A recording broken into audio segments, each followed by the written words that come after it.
కీర్తనల గ్రంథము 102వ అధ్యాయం.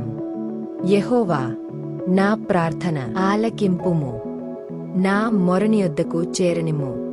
నా కష్టదినమున నాకు విముఖుడవై యుండుకుము.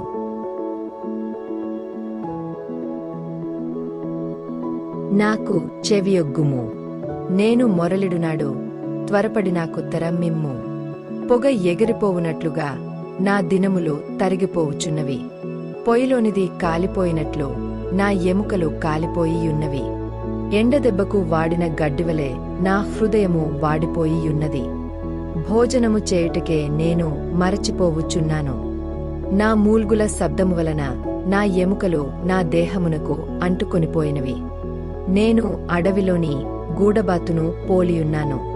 పాడైన స్థలములలోని పైడికంటెవలెనున్నాను. రాత్రి మెలకువగా నుండి ఇంటిమీద ఒంటిగానున్న పిచ్చుకవలెనున్నాను. దినమెల్లా నా శత్రువులు నన్ను నిందించుచున్నారు. నామీద వెర్రికోపము గలవారు నా పేరు చెప్పి శపింతురు. నీ కోపాగ్నిని బట్టియు నీ ఆగ్రహమును బట్టియు బూడిదెను ఆహారముగా భుజించుచున్నాను. నా పానీయముతో కన్నీళ్లు కలుపుకొనుచున్నాను.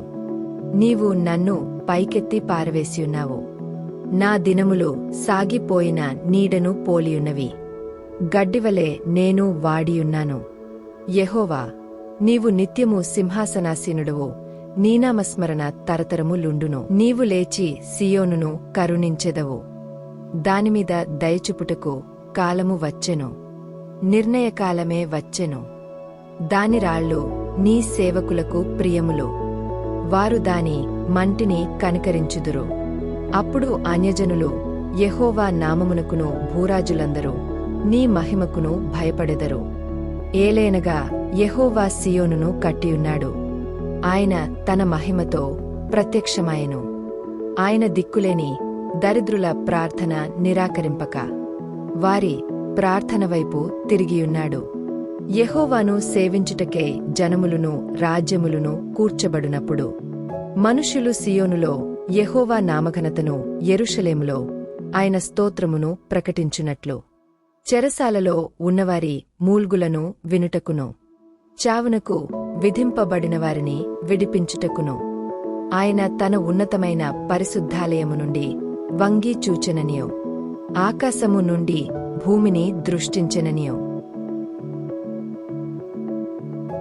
వచ్చుతరము తెలిసికొనున్నట్లుగా ఇది వ్రాయబడవలెను.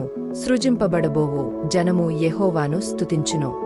నేను ప్రయాణము చేయుచుండగా ఆయన నాబలము కృంగజేసెను, నా దినములు కొద్దిపరచెను. నేనిలాగు మనవి చేస్తిని, నా దేవా, నా దినముల మధ్యను నన్ను కొనిపోకుము. నీ సంవత్సరములు తరతరములుండును. ఆదియందు నీవు భూమికి పునాది వేస్తివి.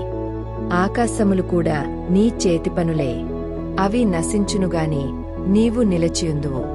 అవియనియు వస్త్రమువలె పాతగిలును.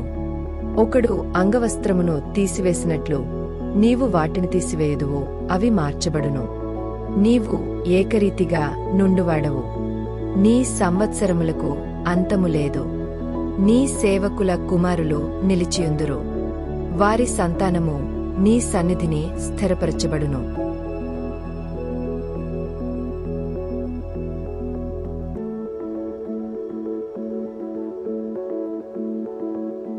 ఈ వాక్యం మీ హృదయాన్ని బలపరిస్తే లైక్ చేయండి, షేర్ చేయండి, మరియు మా తెలుగు బైబిల్ ఛానల్ను సబ్స్క్రైబ్ చేయండి.